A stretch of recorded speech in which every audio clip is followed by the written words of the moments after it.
Para mí es un orgullo estar acá en ENEI Santiago, sobre todo tomando en cuenta la calidad de los panelistas que vienen después que yo y su enorme trayectoria. Y me toca justo abrir esto de I+D aplicado a los negocios, que es justamente un quiebre entre lo que hemos visto de diseño. Ahora pasamos netamente a emprendimiento, pero el mío es emprendimiento, como dice ahí, basado en ciencia. Entonces, voy a intentar hacer lo más amigable posible la explicación científica, cosa de no aburrirlo, porque Álvaro me explicó que estamos en Sofofa, lógicamente, un mundo más empresarial, no científico. Voy a hacer lo más amigable posible esta explicación. Y yo creo que lo único que se relaciona con diseño es el logo de nuestra empresa que está arriba, que es justamente Novacol. Eso es lo único que tengo relación con lo que hemos visto antes. Así que espero que no critiquen los diseñadores que están acá, y si hay sugerencias se aceptan. Pero lo importante, el título de esta presentación es justamente Novacol, emprendiendo e innovando en la universidad. Entonces, lógicamente, como el título indica, hay tres actores fundamentales que logran que este emprendimiento se materialice y se lleve a cabo. Primero, la universidad. En este caso, este emprendimiento nace en la Universidad de Chile. Por otro lado, también la empresa que se forma, ¿no es cierto?, este emprendimiento que nace a partir de esta investigación en la universidad, que es nuestra empresa, que se llama Novacol, y también la industria. O sea, no podemos hablar de innovación si es que no está en mercado, lógicamente, cuando nos referimos a innovación. Entonces, tiene que haber una industria relacionada a este emprendimiento para que se transforme también en innovación en mercado. Entonces, un poco en resumen de cómo nace esto, nace en la Universidad de Chile, particularmente en la Facultad de Ciencias de la Universidad de Chile, donde se hace ciencia, ¿no es cierto?, en los laboratorios. Y esto nace justamente de dos tesis, esa imagen creo que es la más característica, ¿qué fue la tesis para nosotros?, ¿qué es lo que significó? En dos tesis que realizamos, que le habla junto con Mario Carrasco, que también es socio fundador de Novacol, que trataba justamente de una investigación basada en ciencia, pero en ciencia antártica, ¿ok? Y a modo de resumen, ¿por qué esta tesis se basa en la Antártica? Es por la imagen que se ve ahí, o sea, la Antártica es un clima extremo. Y como clima extremo, lógicamente, no hay información, o sea, hay información pero muy poca, la investigación es escasa por los recursos, por llegar a la Antártica, por las condiciones climáticas. Entonces nuestra investigación no parte pensando en un emprendimiento, sino que parte en colaborar al mundo científico, ¿no es cierto?, y contribuir a la comunidad científica con información que era carente. Entonces nace en estas características particulares del territorio antártico chileno, y el resumen de toda esta actividad científica es la que ustedes ven ahí, que se trató de ir a la Antártica. Lamentablemente yo no fui seleccionado para el viaje, fui seleccionado para trabajar en las vacaciones, pero no para el viaje.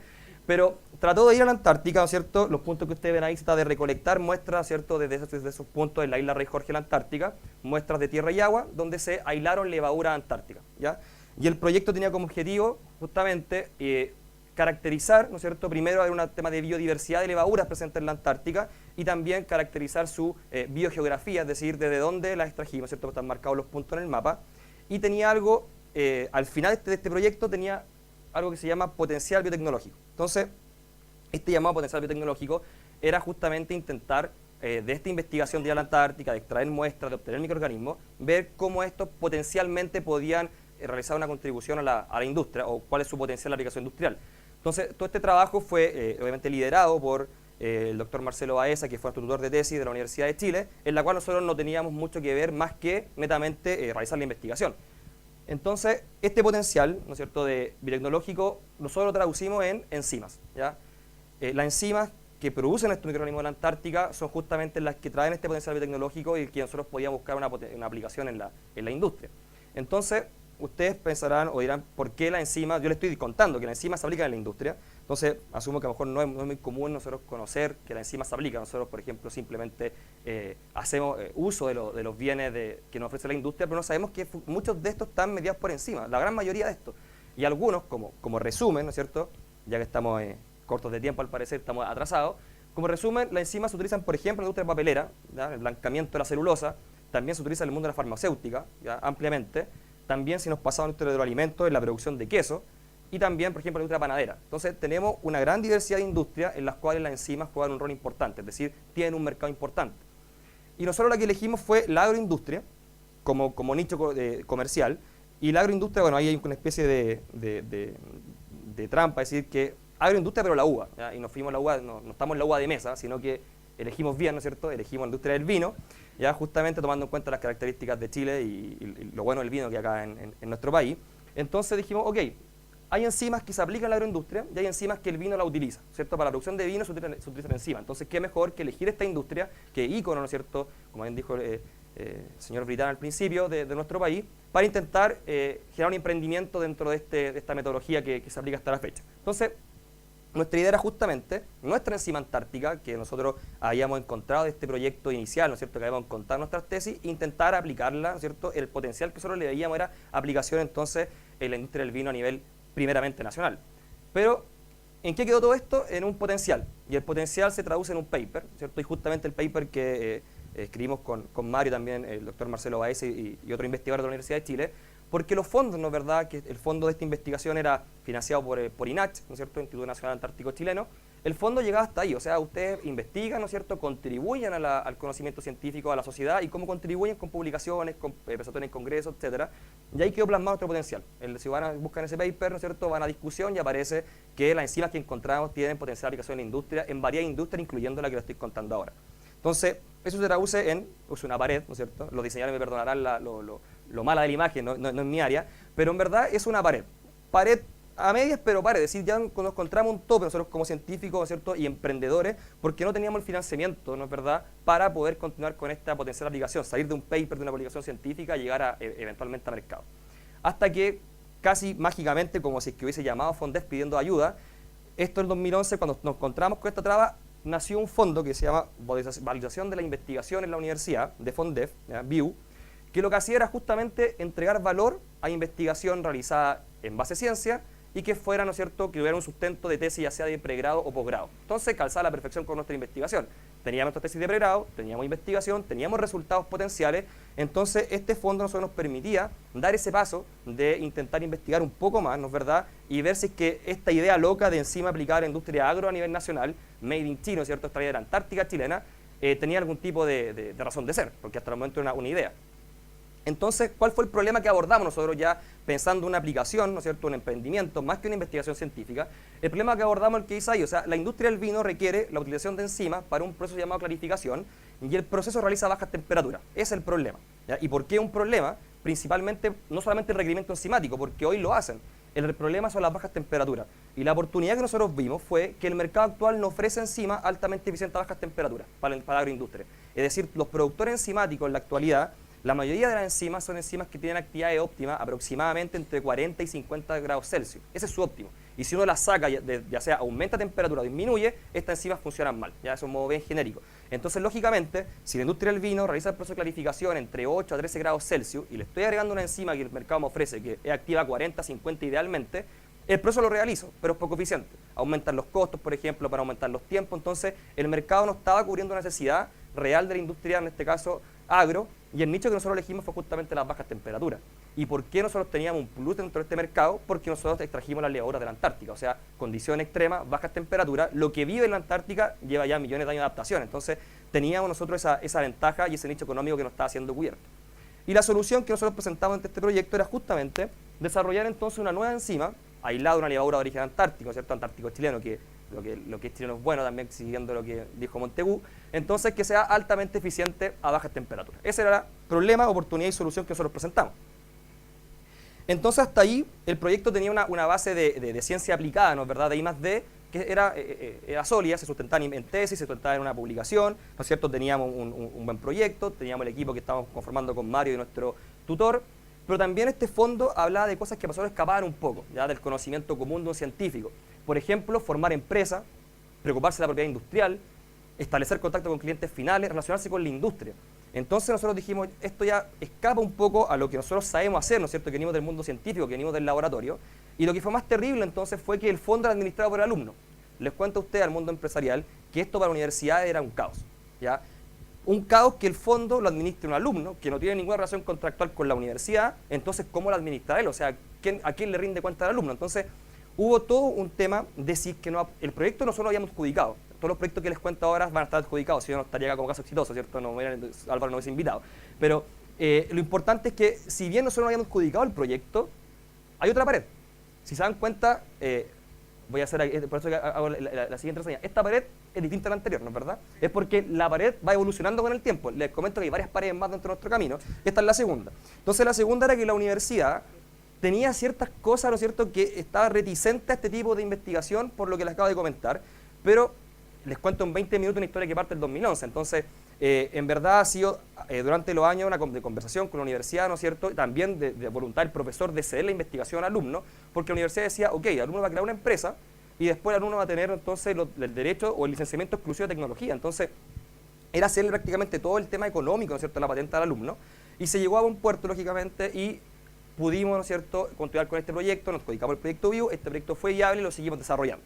Y nosotros dijimos, perfecto, si nos adjudicamos el proyecto y lo empezamos a desarrollar, dijimos, no hay ningún problema más, ¿qué otra pared puede existir? Hasta que en la universidad conocimos al ingeniero comercial. Me disculpan las personas que son ingenieras comerciales presentes acá en Sofofa, pero para un científico, cuando llega a la universidad, porque esto es I+D, entonces teníamos la base científica, ¿no es cierto?, teníamos la ciencia aplicada, pero teníamos que ahora ver el mercado, que era lo importante, parte de lo que este proyecto requería. Entonces, llegamos del ingeniero comercial, esto lo tengo grabado a fuego, ¿no es cierto?, lo que sucede. Yo llego con mi presentación de media hora, netamente científica, prácticamente la misma tesis que yo realicé, me junto con él, a los 5 minutos se aburre.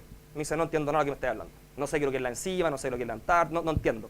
Entonces yo le dije, pero oye, mi tesis, o sea, esto está bueno. No entiendo.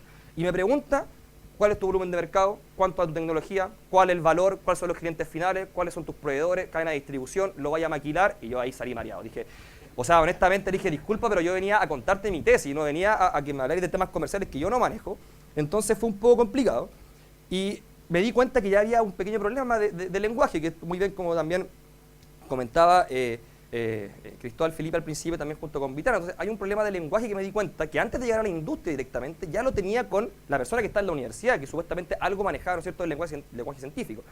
Entonces dije, bueno, que algo peor que esto no puede ocurrir, o sea, me tengo que ir a la casa, estudiar, ¿no es verdad?, intentar traducir esta parte científica a lo que requiere, hasta que me dijo, tenéis que pasar a la oficina al lado. ¿Y quién apareció? El abogado. Entonces, tenía el comercial, paso a la oficina, o sea, no salgo del comercial, me voy donde el abogado que estaba al lado. Entonces, claramente ahí ni saqué el computador, o sea, lo dejé guardado, no dije, no, la presentación, trajiste, sí, pero no sirve de nada la presentación. Y ahí me empieza a bombardear, oye, ¿qué onda tu tecnología? ¿Ha ido a congreso? Sí. ¿Qué dijiste? Bueno, lo tengo en el guardado. ¿Publicaste? Sí. ¿Qué publicaste? ¿A quién le he contado? Bueno, a mi mamá, porque lo único que me escucha, mi amigo no entiende mucho de lo que es ciencia y tecnología en los carretes, todos se aburran a los 5 minutos. Entonces, mi mamá me escuchará y un par de amigos que son los cercanos, lógicamente, que están ahí. Entonces me dijo, ok, ¿cuál es tu nivel inventivo? ¿Tiene uso o no uso para patentar? ¿Tiene novedad o no tiene novedad? Y yo dije, ya. Lógicamente, ¿qué pasó con la pared? Ahora estaba bonita, ¿no es verdad? O sea, una pared que era mucho más sólida porque nos damos cuenta que esto de querer innovar, ¿no es cierto?, hacer I+D está bien, se puede. Pero hay un problema más allá que era, ¿qué ocurre con esto? ¿Cierto? O sea, es verdad que ocurre con la parte de aplicación. Y en ese sentido lo que nosotros buscamos como solución fue justamente armar un equipo. Y si ustedes se dan cuenta, en la derecha, ¿no es cierto?, del equipo, los dos últimos, dice abogado e ingeniero comercial. O sea, si los puedes contra ellos, úneteles. O sea, eso fue lo que yo aprendí. Y dentro de armar este equipo, ¿no es verdad?, fue justamente armar un equipo que yo le llamo una mesa de 4 patas que es sólida. Es decir, un equipo interdisciplinario en los que cada uno de los que está acá realiza una labor específica particular, tomando en cuenta el rol del abogado y ingeniero comercial, que no me meto mucho ahí, o sea, ellos que viven en su mundo. Mario, que él se encarga, ¿no es cierto?, de hacer el I+D, y yo que me encargo de hablar y tomar café. Pero aparte de eso, de hablar y tomar café, como estoy acá, también apoya a Mario en ciertas cosas del I+D, ¿no es cierto?, por nuestra formación científica, y además también me encargo de dirigir esta empresa y administrar también los proyectos y para dónde vamos, ¿no es cierto?, encaminar con el emprendimiento. Entonces teníamos un logo, ¿no es cierto?, que iba a desarrollar enzimas altamente eficientes a baja temperatura para la agroindustria, y nosotros teníamos un core que era fundamental, que hace mucho sentido con lo que hemos escuchado anteriormente, que era hacer un producto diseñado a medida del cliente final, o sea, tailor-made. Es decir, nosotros saber qué es lo que el cliente final requiere, ya que la industria actualmente no lo cubre, nosotros teníamos que saber lo que el cliente final requería para hacer un producto destinado a lo que él, bajo sus requerimientos, no imponer yo lo mío. Y para eso era fundamental hablar con el cliente final. ¿Qué ocurrió acá? ¿No es cierto? Ocurrió que cuando hablamos con el cliente final, llamamos por teléfono, decíamos, hola, somos un grupo de jóvenes emprendedores, ¿verdad? Perfecto, venimos de la universidad, no tengo tiempo. Dijimos, bueno, a lo mejor no fue a la universidad, está un poco enojado, probamos con el siguiente. Hola, soy un grupo de gente, somos de la universidad, no, muchas gracias, es que no estoy ocupado. Pero nos damos cuenta que el denominador común de todos los portazos que recibíamos era universidad. Entonces dijimos, algo tenemos que hacer, y lo que hicimos fue justamente, ¿no es cierto?, ahí está esta pared ya era mucho más sólida, porque ni siquiera podíamos contarle a ellos lo que estábamos haciendo, fue formar nuestra empresa que hoy en día se llama Novacol. Y era el mismo equipo de gente, era el mismo proyecto, era la misma idea, exactamente igual. Sé que estoy pasado, pero me quedan 2 minutitos nomás. No. Éramos la misma gente, el mismo proyecto, con la diferencia que ahora decíamos, hola, somos una empresa que estamos haciendo investigación y desarrollo. Pero espectacular, ¿qué están haciendo? Y les podíamos contar el proyecto y nos reunimos con ellos. O sea, pudimos, ¿cierto?, tener el contacto del cliente final. Y cuando nos reunimos con ellos, la trampa fue que les contamos el proyecto y al final nos decían, ¿dónde trabajan ustedes? En la universidad. Pues ya los teníamos enganchados porque les contamos lo que estábamos haciendo, entonces nos escuchaban un poco más. Y ellos dijeron que el problema que había era esta reticencia a trabajar con las universidades porque encontraban que eran un cacho, que eran lentas, que nunca se reunían, que la empresa y con la universidad eran caminos distintos. Y nosotros que dijimos, te proponemos un modelo nuevo. Relaciones de tu industria con nosotros, ¿no es cierto?, con nuestra empresa, y nosotros nos relacionamos con la universidad. ¿Qué te parece? Perfecto, me dijeron. Yo me relaciono con ustedes relacionan con la universidad y vemos cómo esto avanza. Y avanzó, ¿no es verdad?, a tal punto que logramos hacer ensayo a nivel de laboratorio, ¿no es verdad?, con muestras de la industria del vino. Nos dijeron datos a nivel de pH, temperaturas, que eran de secreto industrial muchas veces su producción, y hicimos ensayo a nivel de laboratorio, ¿no es verdad?, a pequeña escala, para probar nuestra tecnología que teníamos, nuestra enzima, ¿no es verdad? Entonces la pregunta es, ¿cuál es nuestro producto en sí? ¿Qué es lo que logramos después de este proyecto bio y esta relación con los clientes, ¿cierto? ¿Y cuáles son los resultados que obtuvimos? Los resultados acá se encuentran. O sea, tenemos una enzima que es de origen antártico hoy en día, que es a lo menos 4 veces más eficiente que las enzimas comerciales actuales. De hecho, el cliente final no solamente nos entregó datos industriales para poder hacer estos ensayos, sino que además nos entregó enzima comercial que ellos utilizaban hoy en día para hacer los ensayos y las pruebas. Es decir, con un producto que ni siquiera está en un prototipado final, con un producto que ni siquiera está en preescalamiento, ya somos a lo menos 4 veces más eficientes que la competencia. Entonces, con este resultado, con esta empresa, lo que hicimos fue, justamente, que es lo que hicimos luego, postular a la Fundación para la Innovación Agraria. Les cuento que el proyecto bio aproximadamente eran 22 millones de pesos, la Fundación de Innovación Agraria nosotros nos aportó, también explicamos el proyecto, 125 millones de pesos. Es decir, nos dimos un salto importante, ¿no es verdad?, en cuanto a lo que era I+D, y con esto, ¿no es verdad?, con este fondo nos permite justamente hacer el prototipado, escalamiento preindustrial, validación de la tecnología a escala piloto precomercial, protección de la misma. Entonces, este proyecto que se explicó en 2013 y empezó en ejecución en mayo del 2014, o sea, llevamos prácticamente un mes de ejecución, lo logramos adjudicar y es lo que viene ahora, y es a donde va nuestro desarrollo. Pero también hay un problema acá, no encontré ninguna variedad asociada a este nivel de problema que le pasa a un científico. Les comento que los científicos en este país no son los millonarios, o sea, no somos millonarios sino que hacemos ciencia. Entonces imagínense cuando nosotros vamos a postular, tenemos todo bien, y nos dice usted tiene que hacer un aporte pecuniario de un 5%, aproximadamente 10 millones de pesos. Éramos 4 jóvenes, ¿no es verdad?, universitarios, con hartas ganas, donde sacamos 10 millones de pesos. Si no, estaría prácticamente, ¿cierto?, pidiendo un fondo. Entonces, ese problema, ¿no es cierto?, del aporte para hacer I+D del bolsillo que no teníamos, lo tuvimos que solucionar justamente levantando inversión y capital privado, del cual nunca nosotros nadie nos enseñó cómo hacerlo, pero por suerte lo logramos, levantamos el capital privado, logramos postular este fondo, nos adjudicamos este fondo, y lo que estamos realizando hoy en día es justamente un preescalamiento, validar tecnología a escala piloto precomercial. Estamos en los próximos meses a punto de presentar la patente, ¿cierto?, la solicitud de patente de nuestra tecnología, y ya estamos evaluando cómo entonces hacer el prototipo comercial final, que también tiene algo harto de packaging y diseño, así que si alguien me quiere ayudar acá, feliz. Entonces, y eso es lo que viene ahora asociado a este proyecto FIA, que es la parte final, ¿no es cierto?, de este emprendimiento que nace en la universidad. Entonces, con esto ya termino y cierro. Una de las preguntas, ¿cierto?, que hay que hacer a la audiencia es, ¿por qué somos un caso de éxito? O sea, no tenemos aún un prototipo comercial final, no tenemos venta, no estamos recibiendo, ha sido pura inversión, puro gasto. Entonces, no podemos vivir de esta empresa, lógicamente. Entonces, ¿por qué somos llamados un caso de éxito y por qué nos invitaban acá? Es por la slide que está acá, por la slide final que les muestro ahora. Nuestro caso de éxito es justamente unificar dos mundos distintos, ¿cierto?, que es la universidad, que hoy en día no solamente trabajamos con la Universidad de Chile, también estamos asociados a la Universidad Adolfo Ibáñez, y es trabajar con la universidad en conjunto con la industria, que hoy en día estamos trabajando con la viña del aroma de Talca y con la cervecera Cuello Negro, que es una cerveza espectacular. Entonces, lo que logramos nosotros como Novacol, como empresa, fue unificar estos dos mundos, que al principio parecen dispares y que no tienen un lenguaje en común, ¿no es verdad?, y que ahí están muchas veces estar de acuerdo. Los logramos juntar, poner de acuerdo en este proyecto, en esta empresa, en pro de desarrollar un prototipo, en pro de desarrollar tecnología y en pro, ¿no es cierto?, de entregar un nuevo producto a nivel nacional y ojalá mundial, ¿no es cierto?, que cumpla con necesidades que hoy en día la industria global o mundial no está cubriendo. Bien, muchas gracias.